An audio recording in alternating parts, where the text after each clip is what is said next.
The various uses of nonviolence. For resolving conflict. A primary use of nonviolence is for problem solving. It can be used in several ways in third-party intervention to resolve conflict between two or more opponents. Examples include mediation and crowd control or riot prevention.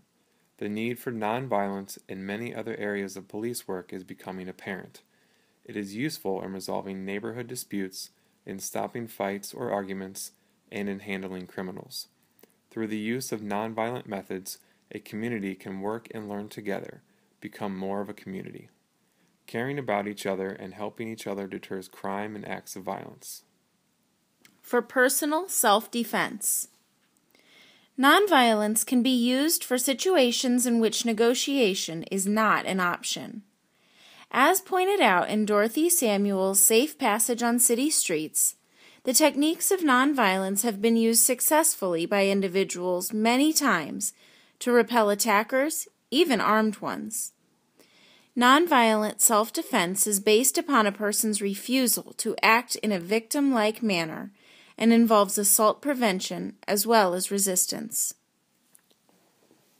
For social protest and reform.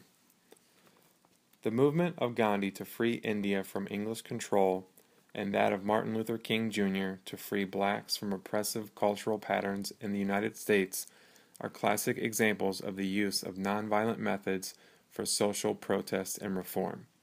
They were both successful against vastly stronger forces.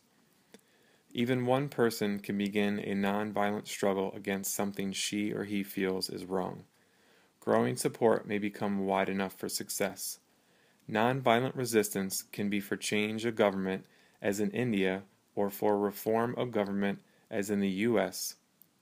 It confronts established authority in either case, but seeks a just and stable society rather than disruption. Nonviolent change will relieve the tensions, frustrations, and injustices that are the causes of war and violence. For national defense.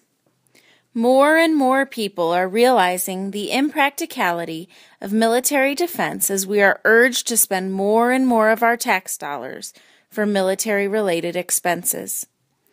Risking 1 million Americans' death in a nuclear war is not a practical defense. Nuclear deterrence does not promote national security. It threatens it. Every arms race has ended in war, not peace. The arms race continues. Its tremendous cost impoverishes the country and the world. Yet we spend more and more because we do not realize that nonviolence has defended countries successfully. Norway's and Denmark's defenses against Hitler's army and Czechoslovakia's defense against the 1968 Soviet invasion are examples. To use nonviolence in this manner requires a new national policy decision because so many people must become involved in a trained, disciplined effort. An invading army cannot subjugate a country whose people resist nonviolently together. Our education and culture have emphasized the military or violent history of change. If we are to have peace and security, we must teach and develop the history and the practice of nonviolence.